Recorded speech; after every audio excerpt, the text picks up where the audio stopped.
दक्ष प्रजापति, तुम्हें समस्त यज्ञों से बहिष्कृत करता हूँ।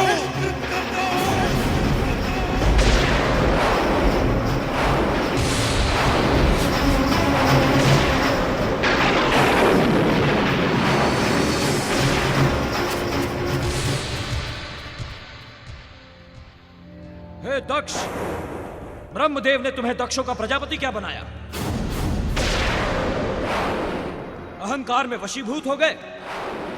किसे श्राप दिया तुमने? उन्हें जो स्वयं यज्ञ हैं। सीमा के पार तो तुम जा रहे हो। हर यज्ञ, हर दान, हर तप, हर तीर्थ जिसके नाम से पवित्र होते हैं, उन महादेव को श्राप दे दिया तुमने। तुम्हें क्या लगता है जिस यज्ञ में शिव शंकर शंभो का भाग न हो, वो यज्ञ सफल हो जाएगा? नहीं प्रजापति दक्ष, कदापि नहीं। हे महामतिनंद, दक्षराज ने जो सभा में कहा, ये उनकी सोच है। सत्य तो ये है कि मैं ही यज्ञ हूं। मैं ही यज्ञ करने वाला यजमान, मैं ही वो आचार्य हूं जो यज्ञ करवाते हैं।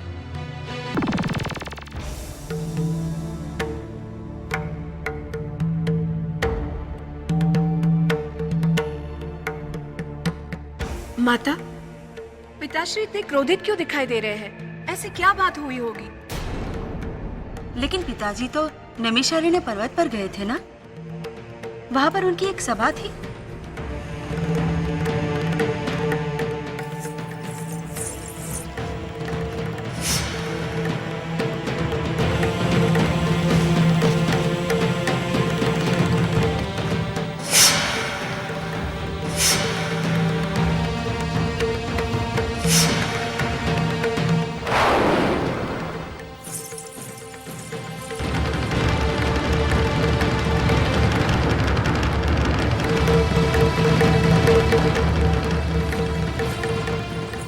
क्या बात है? इतने क्रोधित क्यों हैं आप? आज से हमारा संबंध उस महादेव शिव शंकर के साथ हमेशा के लिए समाप्त हो चुका है।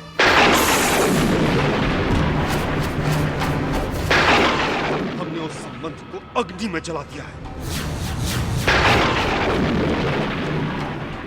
अब उस संबंध का पिंडदान बचा है, वो भी मैं आज ही पूर्ण कर दूंगा।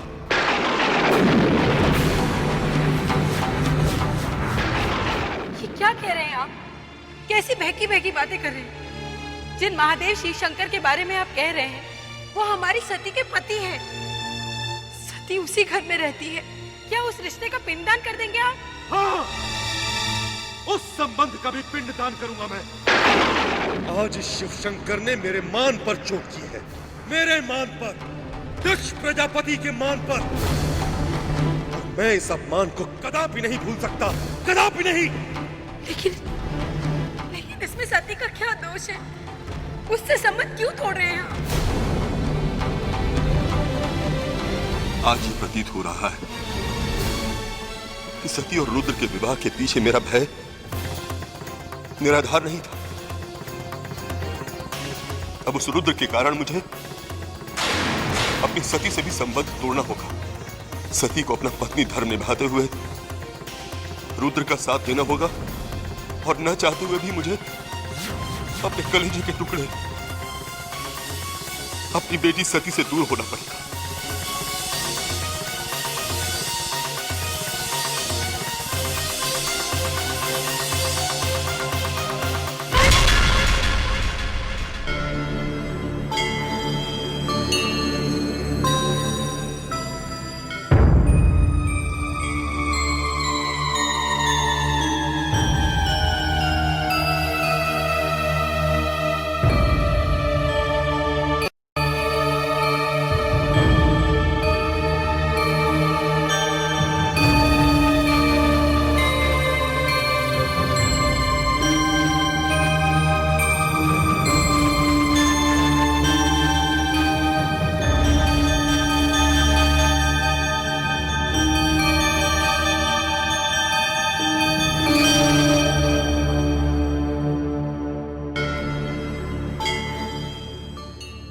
गए?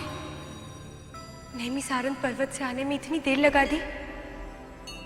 हाँ देवी, थोड़ी देर हो गई। किंतु क्या बात है देवी, आप बहुत ही व्याकुल और बेचैन दिखाई दे रही हैं।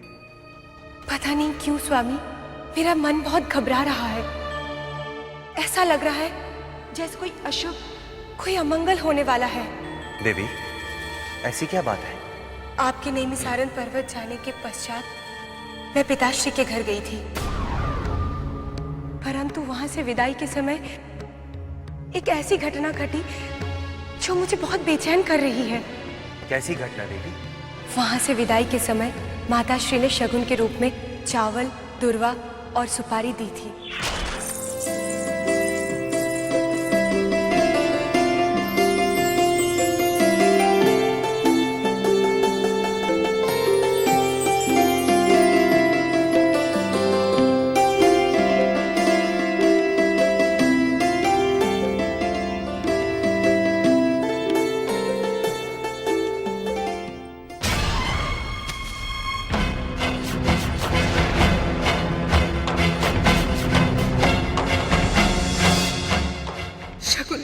से छूटना किसी अमंगल का संकेत है, वो भी माँ का दिया हुआ शब्द। मैंने तो कुछ भी नहीं किया माते।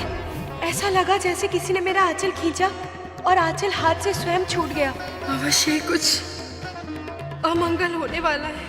जब से आई हूँ मन को चैन नहीं है, बार बार अमंगल विचार आ रहे हैं।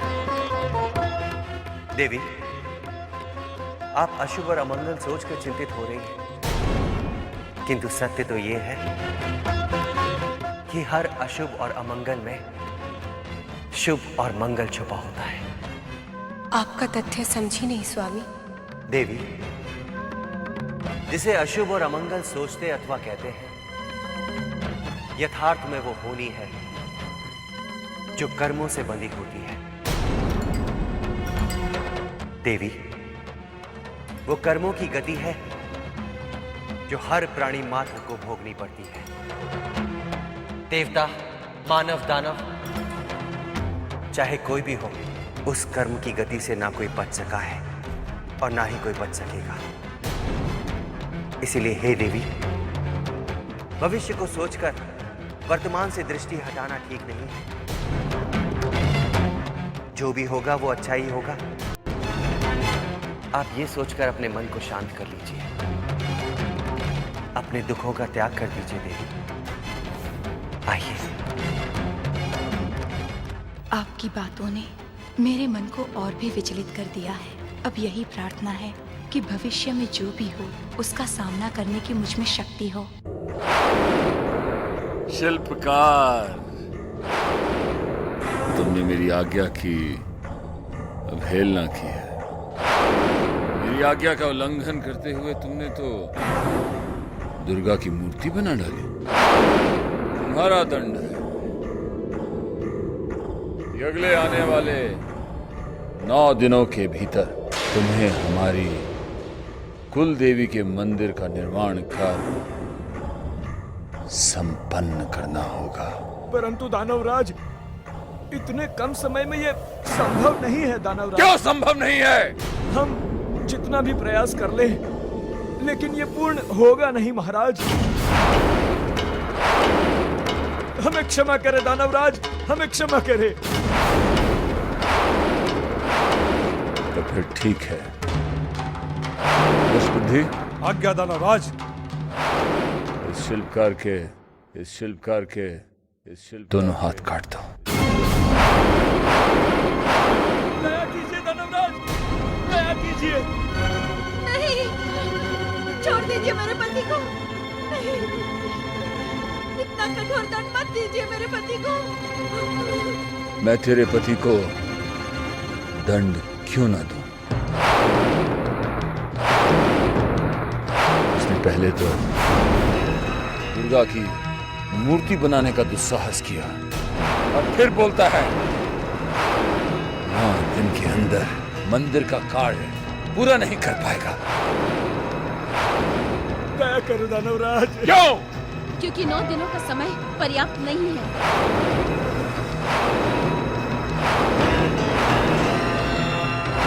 सुमुखी तू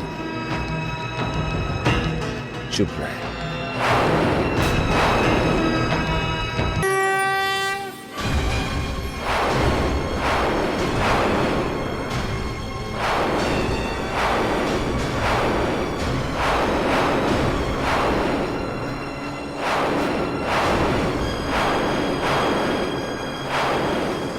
ठहरो।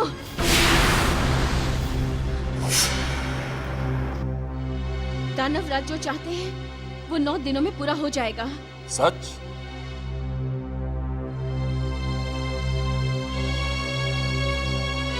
और यदि तुम अपना वचन पूरा नहीं कर पाए तो?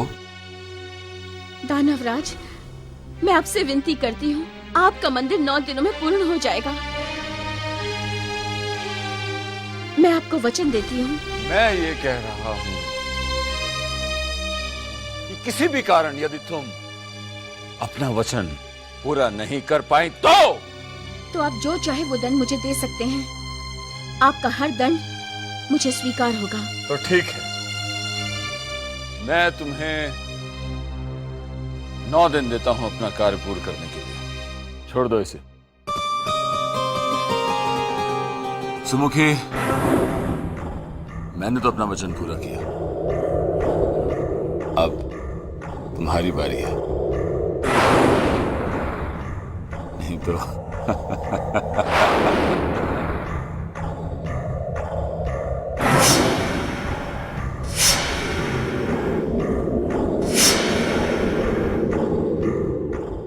ये क्या किया दानवराज आपने? शिल्पराज को छोड़ दिया, दंड दिए बगैर आप फंस रहे। दुष्बुद्धि, जिस चीज के लिए नाखून मात्र दिखाने से काम चल जाए उसमें तलवार नहीं चलाते।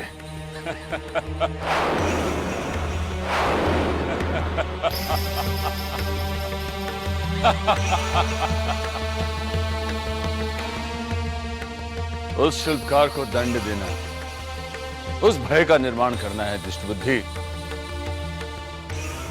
जो समाप्त हो गया है। दुष्टबुद्धि, तुमने देखा नहीं वो सब कैसे दुर्गा की भक्ति में लीन हो गए हैं। परंतु अब आने वाले 9 दिनों तक कोई दुर्गा का नाम भी नहीं लेगा।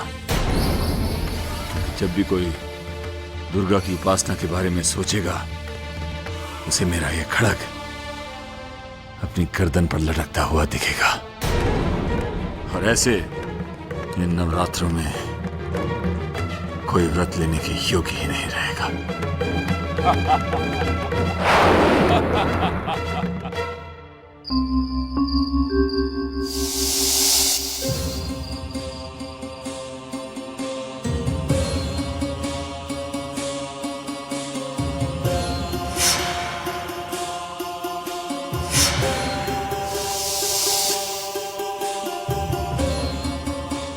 श्वेतकेतु, बहुत रात हो गई है, तुम्हें नींद नहीं आ रही?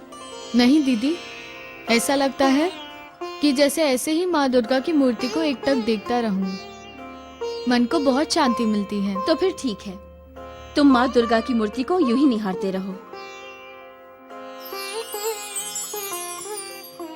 मैं तुम्हें आगे की कहानी सुनाती हूँ। सच दीदी? दक्षराज प्रजापति के यहाँ यज्ञ की तैयारियां शुरू हो गई थीं। उनका भवन सारे कुटुंबों से भरा हुआ था। सब लोग वहाँ उपस्थित थे, देव, दानव, किन्नर। अगर कोई उपस्थित नहीं था तो सिर्फ सती।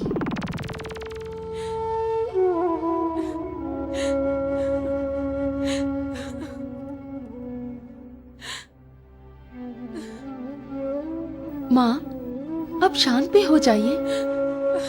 कब तक यूं ही आंसू बहाती रहेंगे? सती भी तुम दोनों की तरह मेरे दिल का टुकड़ा है, और तुम्हारे पिताश्री ने हमेशा के लिए उससे अपना संबंध तोड़ दिया। ये बात उसे जब पता चलेगी तो क्या बीतेगी उसके मन पर? माँ, मेरे पुत्र का यज्ञोपवीत संस्कार है। मैं चाह रही थी कि सती के साथ शिव भी आए। क्या उन्हें मेरा निमंत्रण देना उचित होगा? पिताश्री क्रोधित होंगे तो? वो क्रोधित क्यों होंगे? यज्ञ तुम कर रही हो, निमंत्रण तुम दे रही हो, वो आएंगे तुम्हारे घर, तो इसमें तुम्हारे पिताश्री को आपत्ति क्यों होगी? तो ठीक है माँ, मैं उन्हें निमंत्रण पत्र कल ही देकर आती हूँ। तो फिर तुम मेरे घर कभी मत आना, तो फिर तुम मेरे घर कभी मत आना।